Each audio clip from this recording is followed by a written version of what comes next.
on ferait des soins à domicile. C'est un peu là que j'essaie de me replacer, là, en 76, 1976, 77, à peu près dans ces années-là.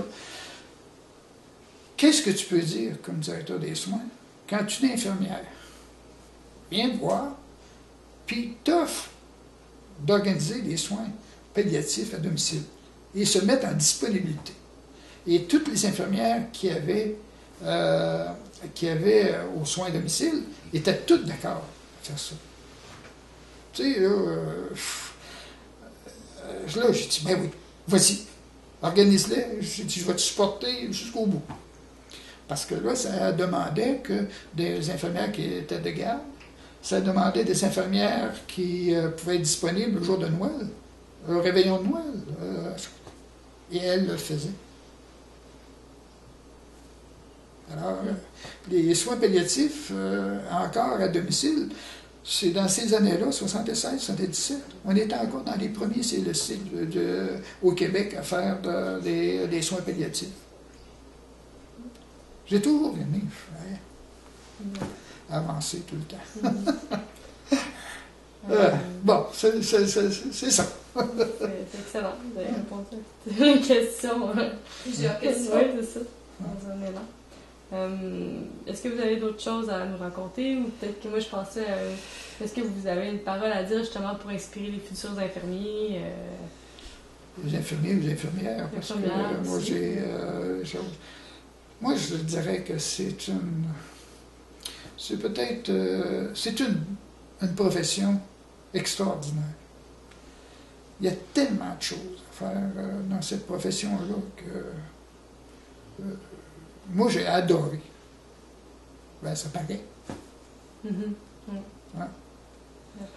C'est peut-être ça, tu sais, que je pourrais dire. Bon, j'ai fait bien d'autres choses dans la province, là, mais en tout cas, j'ai fait partie d'équipes de tutelle, de réorganisation à travers la province, de Huntingdon à Blanc-Sablon, en passant par Bedford, en passant par plein des endroits. Là.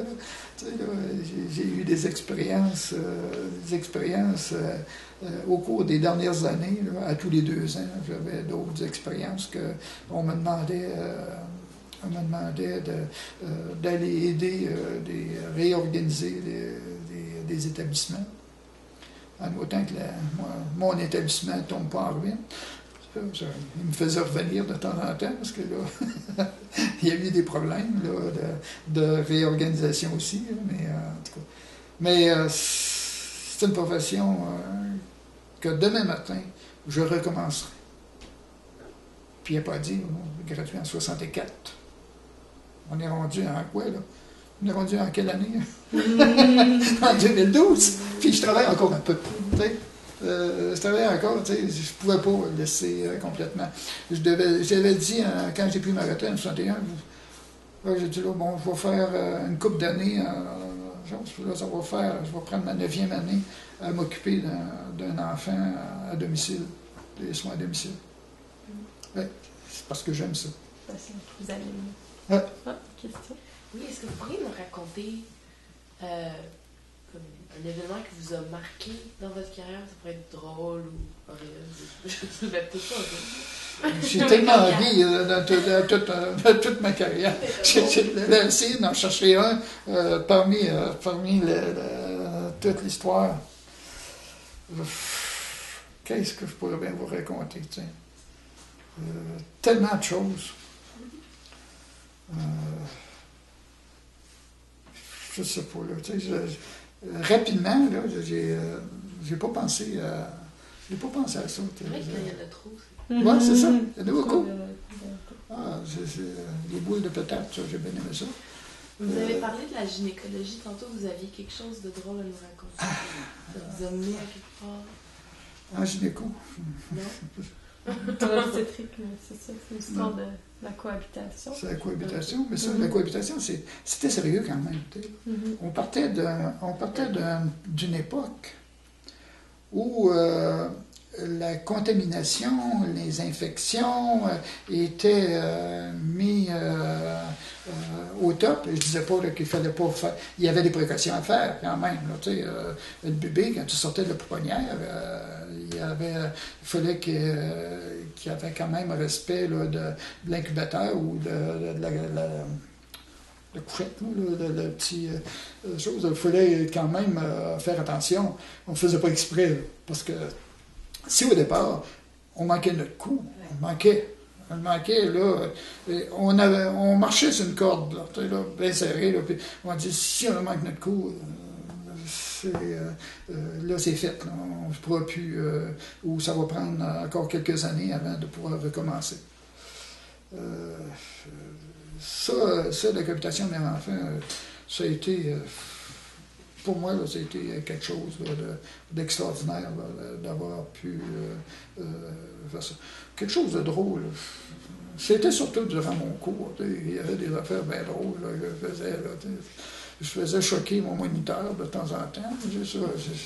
Ça faisait partie de ma nature.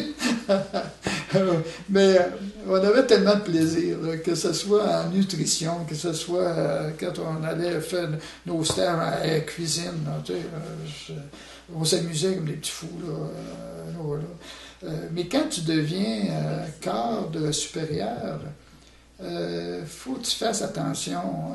Il y a des choses que tu peux pas te permettre autant que lorsque tu es juste uniquement infirmier. Tu as une responsabilité, il faut que tu fasses bien attention. Des fois, même si de l'envie, tu n'auras pas le goût de faire des... je peux pas te dire, là, c'est des choses comme ça. Là. C'est une question? Peut-être une dernière phrase, une leçon, qu'est-ce qui est un message important pour les futurs ou les jeunes cadres infirmiers ou ceux qui aspirent à devenir cadres. J'ai demandé ça. Ah, tu l'as demandé. Mais pour les infirmiers, moi j'ai entendu, mais les cadres, ceux qui veulent faire de la gestion. Okay. Ouais, ceux-là qui se lancent en gestion, c'est peut-être... J'ai de la peine pour eux autres. Parce que on leur donne un rôle... le corps d'infirmier doit être une personne qui supporte les infirmières ou le personnel. Et là, il y a le problème de la réunionnite extraordinaire, qu'on les garde toujours en réunion au lieu d'être présents auprès du personnel qu'ils ont à diriger. L'autre élément, avec les maudites fusions qu'il y a à l'heure actuelle, sont toujours sur la route. Je te donne un exemple. Le cadre infirmier qui travaille, pour prendre Saint-Jean-Port-Joli, là c'est fusionné avec Montmagny, qui va travailler de Saint-Pamphile, Saint-Jean, qui va aller virer à Saint-Fabien-de-Panay, à l'Hôtel-Dieu de Montmagny. Il va faire tous les centres, tous les établissements qu'il a enlevés. Il est pas capable de le faire dans une semaine. Pas normal. Et le cadre n'est pas présent. Celle qui m'a remplacé est toujours en réunion, puis elle n'a pas le choix. Ce n'est pas une critique que je fais de cette personne-là. D'ailleurs, si vous voulez savoir qui est celle qui m'a remplacé, regardez votre revue de l'infirmière. C'est elle qui est cadre, c'est elle qui est présidente du congrès. C'est la présidente du congrès. C'est elle qui m'a remplacé. Ginette Bernier. C'est elle qui est présidente, c'est elle qui m'a remplacé. Malheureusement, elle n'est pas capable d'être partout. Tu sais, la duplication. Et c'est ça que je trouve difficile pour les cadres aujourd'hui. Ils sont mal orientés. On a beau en nommer des cadres, mais on passe le temps à les accaparer à des réunions et l'aspect, je dirais, soin d'infirmier comme tel, est rendu uniquement un aspect économique. Ils doivent continuellement surveiller leur budget et couper dans des bouts de chandelle, des fois. Ça coûte 2 fois plus cher parce que les hôpitaux, ça coûte plus cher que ça coûtait avant. Alors, il y a un problème à quelque part. Et ça, là, pour ça, j'ai pitié des cadres à l'heure actuelle. il va falloir qu'il y ait un gros mouvement qui se fasse. Et j'espère que le nouveau ministre, que je connais très bien,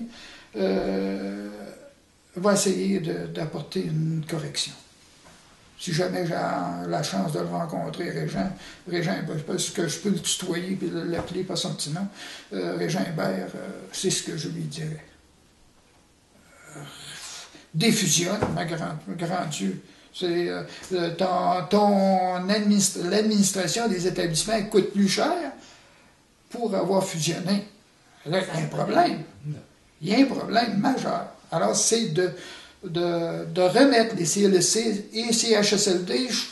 Je suis d'accord un peu avec CLSC et CHSLD. Mais les hôpitaux laissent l'ensemble, ils ont de la misère à gérer eux autres mêmes. Comment tu penses qu'ils peuvent gérer des CLSC? C'est le dernier le souci. Donc là, la prévention, je pense qu'il a annoncé qu'il était pour aller au niveau de la prévention. Il va falloir qu'il fasse un move au niveau des CLSC, qui redeviennent les établissements proches de la communauté, qui vont faire de la prévention, et c'est un gériatre, parce que moi je l'ai connu dans le temps qu'il était à l'hôtel de Lévis. C'est un gériatre. Alors, les soins à domicile, ça doit être le plus gros budget d'un CLSC, au maximum, s'ils veulent empêcher que les gens s'en aillent encombrer les hôpitaux. Il me semble que c'est pas compliqué. Peut-être qu'il y a des fonctionnaires qui devraient peut-être mettre à retraite puis les changer. Je sais pas. Mais moi, là, c'est mon petit côté, là. Choqué, un peu là, de la situation de l'organisation des services de santé au Québec. C'est là qu'il y a le problème. C'est un problème de gestion pur et simple. Puis après là, de bien centrer toutes les... réorganiser les choses. Il va peut-être en prendre encore une autre réforme, mais malheureusement, toutes les réformes qu'on fait, on ne se rend même pas au bout. Toutes les grosses réformes sont bonnes, mais on en fait seulement 25% ou 30%. Au lieu de se rendre jusqu'au bout, mettons en place, si tu fais une réforme, fais-les, mais arrête pas dans le milieu du chemin. C'est ça qui est le problème. Regarde, je vais juste terminer avec ça, tu sais, parce que je pourrais t'en raconter. Je pourrais être avec toi. Mais le rapport Castonguay, Neveu, qui était, moi j'ai connu Gérard Neveu, un des auteurs, puis Claude Castonguay. Si on avait mis en place le rapport Castonguay,